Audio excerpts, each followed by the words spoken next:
হ্যাঁ, এখন যাচ্ছে। আচ্ছা, ঠিক আছে।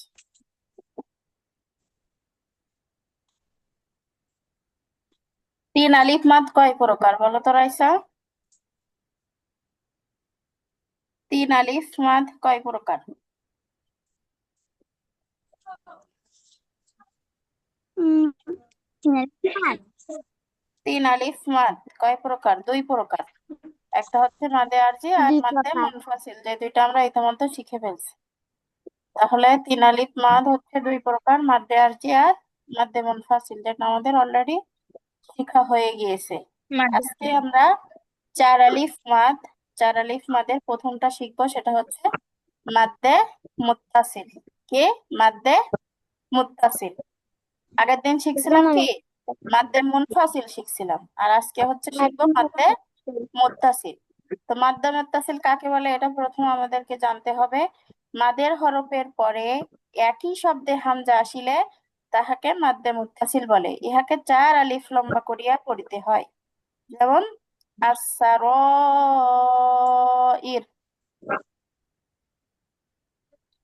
হানি, হানি আ, ওয়াল মালাইকাতি। এগুলো সব চার আলিফ করে টান দিচ্ছি আমি। আসাইলা, আসসামাউ। আচ্ছা, আরেকটু ভালো করে আমরা দেখি। এখানে দেখো বিশেষ দ্রষ্টব্য দিয়ে দিয়েছি সহজ করে তোমাদের বোঝানোর জন্য। এখানে কি লেখা আছে? মাদের হরফের পরে হামজা আসলে তাকে মাদ্দে মুত্তাসিল বলে। মাদের হরফের পরে কি আসবে? হামজা আসলে, হ্যাঁ, হামজা। হামজা। আচ্ছা, আর আমরা শিখছিলাম মাদ্দে মুনফাসিল। মুনফাসিলের এখানে কি লেখা আছে? মাদের হরফের পরে আলিফ আসলে মাদ্দে মুনফাসিল। এই দুইটা পার্থক্য বুঝছো? যদি মাদের হরফের পরে হুম। আলিফের শুরুতে হামজা আসে তাহলে সেটা মুনফাসিল। আর যদি মাদের হরফের পরে এখানে শুধুমাত্র হামজা আসে, এটা হচ্ছে মুনফাসিল। কারণ কি? মাদের হরফের পরে শুধুমাত্র এখানে কি আছে? আলিফের শুরুতে হামজা আসছে, তাই এটা মুনফাসিল। মুনফাসিল হলে দুই আলিফ টান দিতে হয়। মুত্তাসিল হলো একই রকম, কিন্তু পার্থক্যটা চার হলো আলিফ। চার আলিফ মাদ। এটা, হ্যাঁ, চার আলিফ মাদ কেন? কারণ মাদের হরফের পরে হামজা আসছে, সরাসরি হামজা আসবে। এখানে দেখো হামজা কারো শুরুতে আসবে না, এই যে হামজা, নিজস্ব হামজা চলে আসছে। হানি নিজস্ব হামজা আসছে না? তাহলে মাদের হরফের পরে যদি হামজা আসে তাহলে সেটা মুত্তাসিল। আর মাদের হরফের পরে যদি আলিফের শুরুতে হামজা আসে তাহলে সেটা মুনফাসিল। মুনফাসিল হলে তিন আলিফ পরিমাণ টান দিয়ে পড়তে হয়, আর মুত্তাসিলকে চার আলিফ পরিমাণ টান দিয়ে পড়তে হয়। রাইসা, বুঝতে পারছো?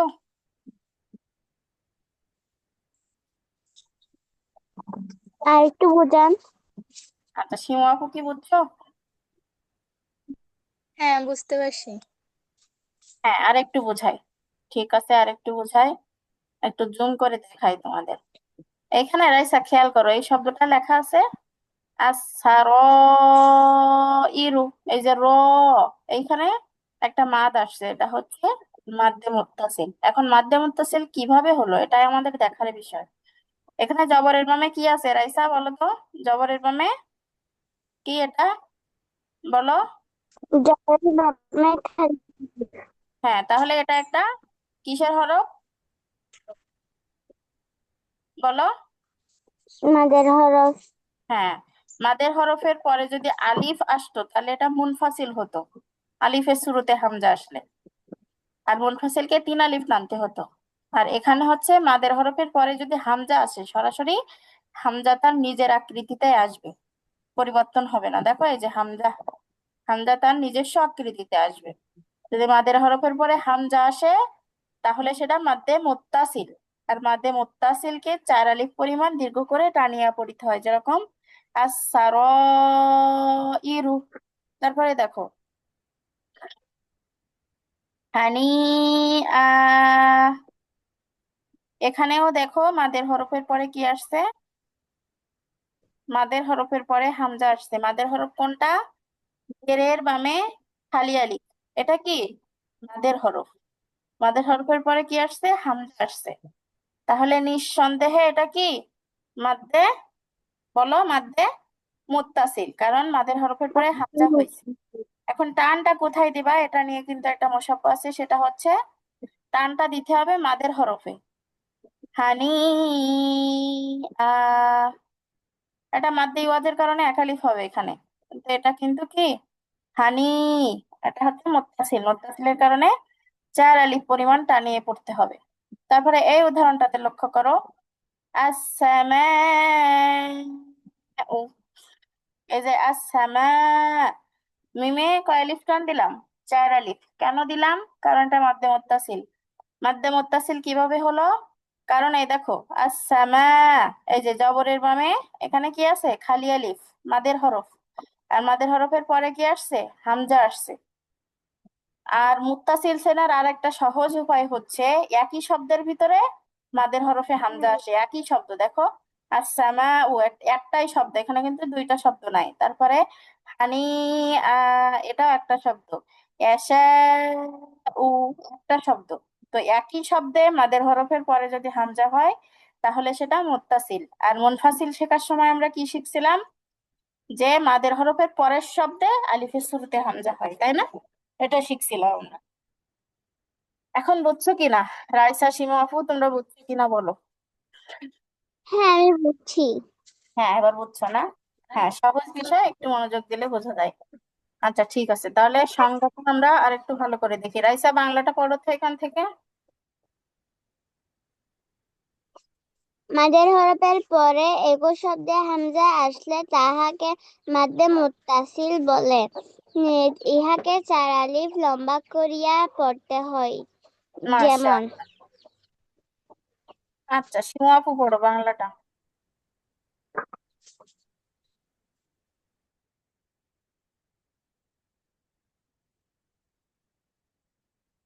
সীমা আপু শুনছো?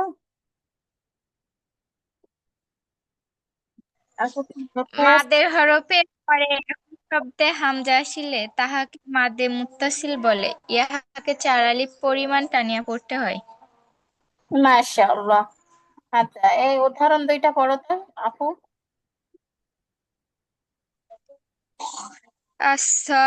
আসরারু, না না, বানান করো প্রয়োজনে। আসরাইরু, হ্যাঁ, মাশাআল্লাহ। সারা, কয় আলিফ টান? 4 আলিফ। হ্যাঁ, কি মাদ এটা? মাদে মুত্তাসিল। কেন মুত্তাসিল হলো? এই যে মাদের হরফের পরে হামজা এসেছে তাই। মাশাআল্লাহ। হামজা কিসের আকৃতিতে আসবে? হামজার আকৃতিতেই। হ্যাঁ, নিজের আকৃতিতে, মানে আলিফের শুরুতে আসবে না। নিজের মুনফাসিলের আকৃতিতে। বেলায় যেরকম আমরা দেখছিলাম আলিফ আসছে অনেক জায়গায়, এবার আলিফের শুরুতে আসছে, ওরকম আসবে না, শুধুমাত্র হামজা তার নিজের আকৃতিতে আসবে। হ্যাঁ, আচ্ছা এটা বলো। হুম।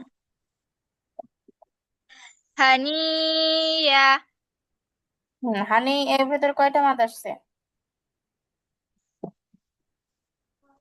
এখানে 2টা মাদ আসছে। হুম, কি কি বলো? মাদে তবাই আর মাদে মুত্তাসিল। মুত্তাসিল কোনটা, তবাই কোনটা?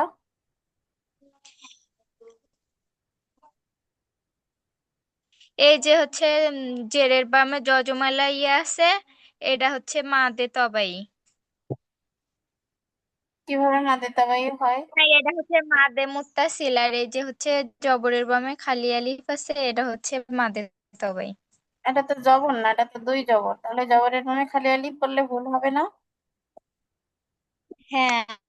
তাহলে এটা একটা নাম আছে, এই মাদটার নাম কি বলো? দুই জবরের পরে খালি আলিফ আসলে কি মাদ হয়? রায়তা বলতে এখানে পারবে? একটাই মাদ আসছে।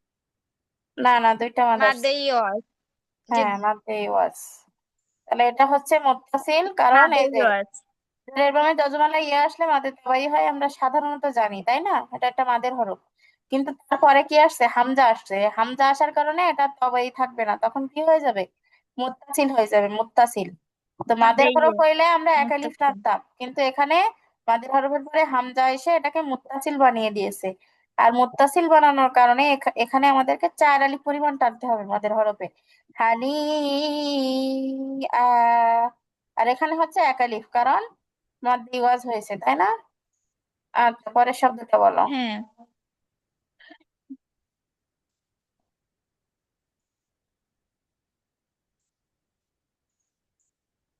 পরের শব্দ ওয়াল বলো। মালাইকাতি জি, আবার আপু। ওয়াল মালাইকাতি। হ্যাঁ, এর ভিতরে কয়টা মাদ আসছে বলো। তো এখানে একটা মাদ আসছে, হুম, কি মাদ?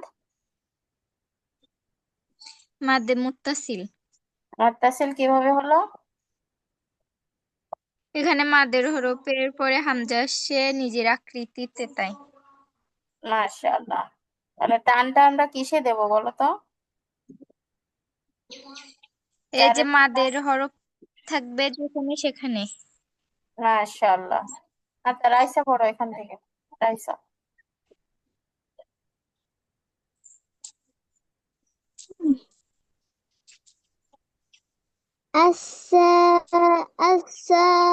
السرائر এবার বলো। السرائر হ্যাঁ, বলো এর ভিতরে কয়টা মাদ আসছে রাইসা?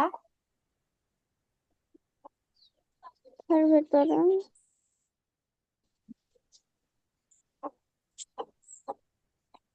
একটা মাদ আসছে। হ্যাঁ, কি নাম? নাম কি? মাদ্দে মুত্তাসিল। মুত্তাসিল কিভাবে হয়েছে?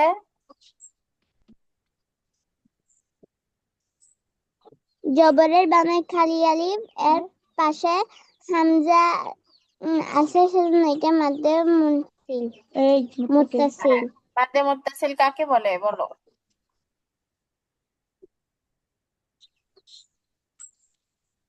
মাদ্দে মুত্তাসিল হুম, জি।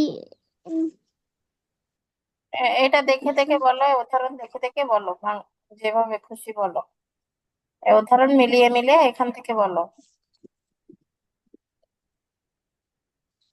মাদের হরফে। মাদ্দে মুনফাসিল না, মুনফাসিল না। মাদের মুনফাসিল বলছি হরফের আমরা, পরে মুত্তাসিল। মুত্তাসিল মুত্তাসিল মাদের হরফের মাঝে একই শব্দে হামজা হামজা আসলে আসলে তাকে মাদ্দে মাদ্দে মুত্তাসিল বলে। মুনফাসিল বলে। হ্যাঁ, মুত্তাসিল আর মুনফাসিল গুলিয়ে বলে দিও না আবার, হ্যাঁ। যখন দেখবা মাদের হরফের পরে তার হুম। এক শব্দের মধ্যে হামজা আসছে, তাহলে সেটা মুত্তাসিল। আর যদি দেখো মাদের হরফের পরে আলিফ আসছে, আলিফ, হ্যাঁ, তাহলে সেটা মুনফাসিল। মাদের হরফের পরে হামজা হইলে মুত্তাসিল, আলিফ হইলে মুনফাসিল। সহজে মনে রাখো, এটা মনে রাখার সহজ কৌশল, হ্যাঁ, শর্টকাট। আচ্ছা, এটা পড়ো।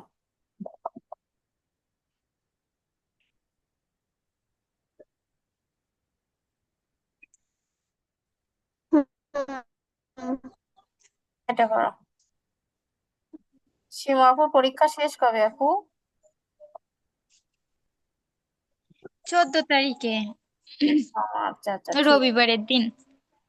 আচ্ছা, তো পরীক্ষা শেষ হইলে আমাকে স্মরণ করাই দিও, হ্যাঁ। ক্লাস একটু আগায় নিয়ে আসবে না, না হলে ওই যে বেলা আচ্ছা, কমে ঠিক আছে। আসতেছে তো। আচ্ছা। হ্যাঁ, রাইসা, এত বড়। আচ্ছা, ঠিক আছে। হানিয়ান আবার আগের পড়া ভুলে গেলে পিটাবো হলো, ভালো করে। হানিয়ান আন হবে, এখানে আন হবে। এখানে কোনো মাদ আসে নাই। আসছে। হ্যাঁ, কি মাদ বলো। হানিয়ান হ্যাঁ, এখন বলো এর ভিতরে কয়টা মাদ আসছে।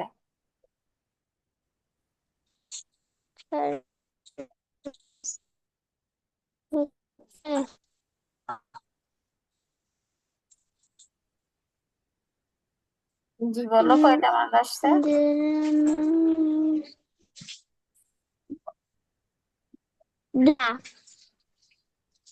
হ্যাঁ, কি কি বলো একটা তো। মাদ্দে ইউয়াস, হ্যাঁ, আরেকটা